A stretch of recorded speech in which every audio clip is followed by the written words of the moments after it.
sanding the back of the 55 cab, now we need to buff the back and the front firewall and get it ready to sit back on its chassis. I won't be able to get to these parts later because the bed will be here and the motor will be up front. So now's the time to do our final buffing on these areas. So let's clean off the residue that is actually clear coat that we sanded off. I'm not going to say that we're not going to be sanding this more if we find some areas, but for right now, we're going to start the buffing process because visually it looks good and it looks like it's ready to buff.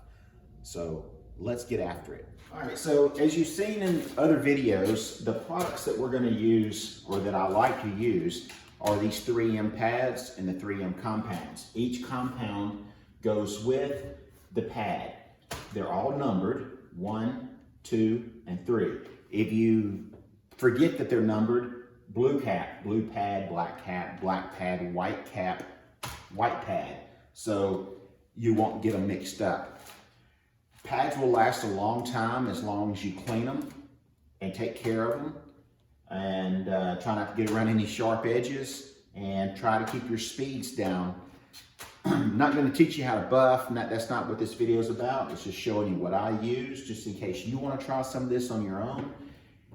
I use the 3M disconnect, and it goes with the pads. So easy on and easy off of the pads. None of that screwing on and screwing off, and you don't have that big metal nut that holds your pad on, that if you press down too hard, now that nut has just killed your paint job. So I like this.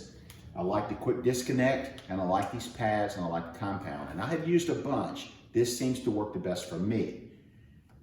The weapon of choice, Makita variable speed buffer. Gosh, this thing goes back 20 years with me, if not longer, 25 years. So it's held up. But anyway, I'm not sure how that linking stuff works, but I will try to link in the description where I got these pads and about how much they are, and you can just follow those links to get your pads if I remember to do that, and if I figure out how to do that. So let's clean off this residue with some wax and grease remover and get started. All right, so some of you may not be familiar with the wax and grease remover. You want to use this product before you do painting on the car. It removes fingerprints and stuff like that, and make sure that your surface is ready for the paint. I also use it when I'm cleaning a painted surface. I'll talk more about that in a minute, but I get a lint-free soft towel, and they come from my paint store. I fold it up about like that, open my lid. This is just to keep from getting the product everywhere. And I kind of cup the paper in my hand and I pour it into the hole. And it'll drift down, fill up, squeeze it just a little bit. And this is just ensuring that I don't have a whole lot of wasted product.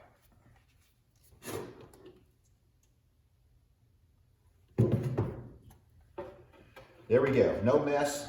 No runs, no drips, no air. All right, unfold it and let's go over to the paint and see what we can clean. You don't want any of this clear coat to be left behind. It could be grainy. There could be residue from the sandpaper. You want to make sure all that's gone and you've got a clean surface to start buffing on. Almost dropped the rag. All right, so if you drop your rag, get another one. Don't pick it up and try to reuse it. Anything at this point that you're adding to this paint is going to be disastrous if it gets between the paint and that buffing pad.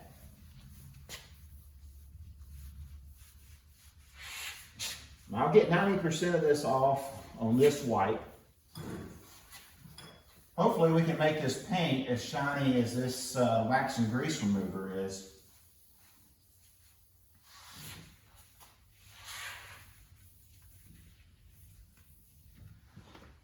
All right, so I believe we're at a point now to where we can start our buffing. I've gone over it 3 or 4 times. All right.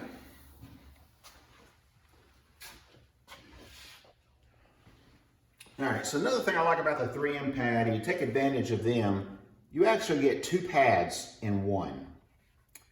A lot of the older pads had Velcro on one side, so you only got the use of 1 pad.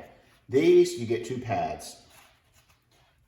So, twice as long, just a little bit more money.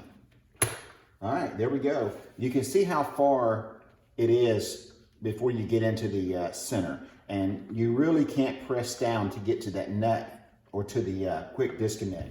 So here we go, number 1 pad. I pre-shook this already, so it should be ready to go. So we're gonna put a few dabs on here to start with. It's super dry. All right, let's make a mess.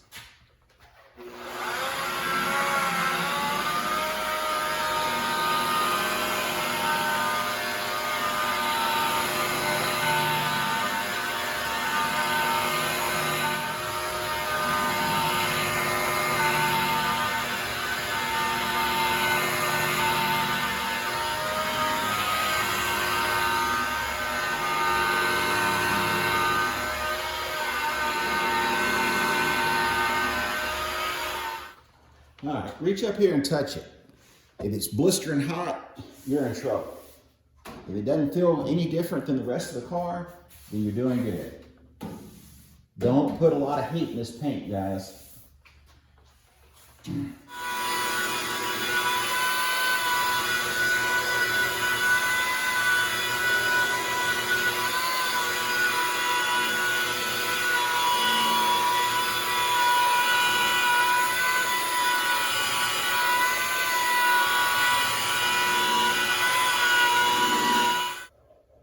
All right, so I'm not sure how well it's picking it up.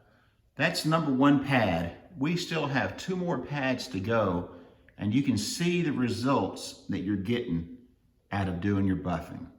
You're looking for sharp lines.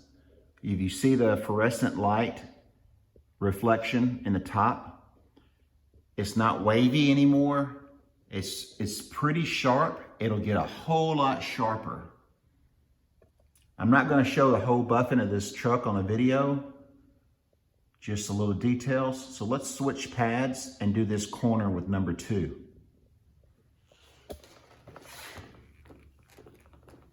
All right, spread it around.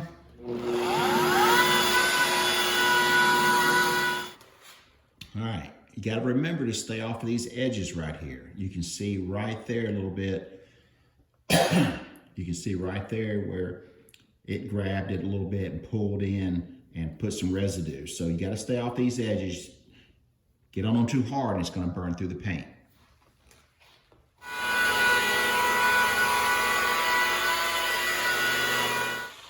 All right, you can see the difference that number 2 made.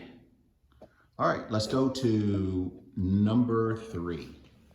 All right, now we're into the blue pad, which is the final pad for this system. From here, you got choices of doing all types of hand-applied applications of different waxes and polishes if you want to.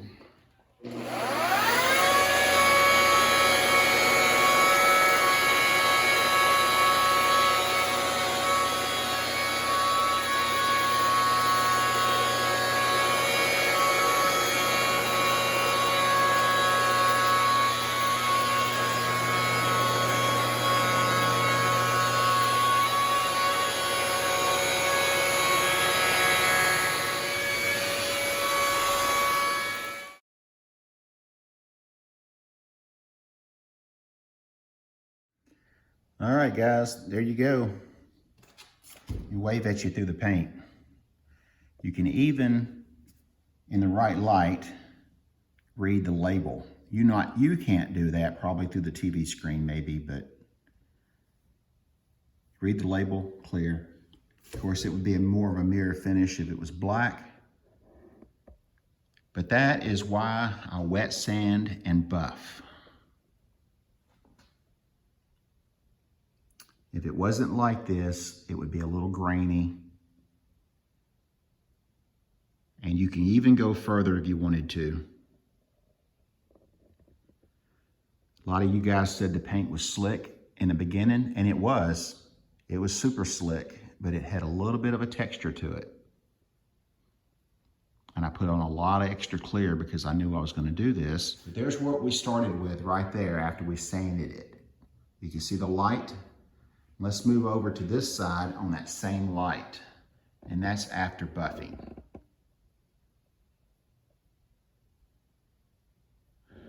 You can still see this light right here. If I get down, make it go down to the edge that I tried to stay off of, watch it get wavy.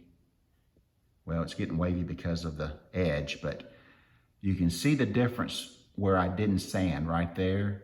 You can start seeing it's not as sharp. You move up just a little bit, and now the light is straight. And the further I get away from that edge, that's just an area that you have to really be careful with. I'll come back with my mini buffer and get this with a light, soft pad, and that'll help that out a whole lot. But anyway, this is just a quick video on finishing up the 55. So tonight, be thinking about me, because I'll be out here for another 10 or 15 hours finishing up the buffing on this old truck, just to get it back up on its chassis. Well, guys, as always, thanks for stopping by Spankys Hot Rods and Customs. I hope you got something out of today's video. We're back on the 55, finishing up after we wet sanded it. I'm not going to take you through the whole process, but I will show you the truck later when we're putting it on the chassis, and you can see what the final result was on the entire cab of wet sanding and buffing. It's just hours and hours and hours worth of extra work that gets you extra quality. So it's not for everybody. You spray it out of the can and be happy with it, or take the extra steps and the extra hours and effort to make it more of a professional finish. So not trying to scare anybody, trying to encourage you, trying to teach you a little bit of what I've learned on a less detailed scale, not trying to go over the top with it and even scare you even more, because if I tried to over-educate you, it would probably scare you and keep you out of your own garage. My job here is to make you feel comfortable, learn how to get professional results, doing it yourself at home and saving lots of money. So anyway, thanks for coming out in the garage with me. Don't forget about the website. Catch you some of these old shirts here, and not the old shirts, yours will be new. But anyway, thanks for the support. Thanks for sharing, liking, subscribing, and all that good stuff. And if you're through watching, get out in the garage and go build something. See you in the next episode.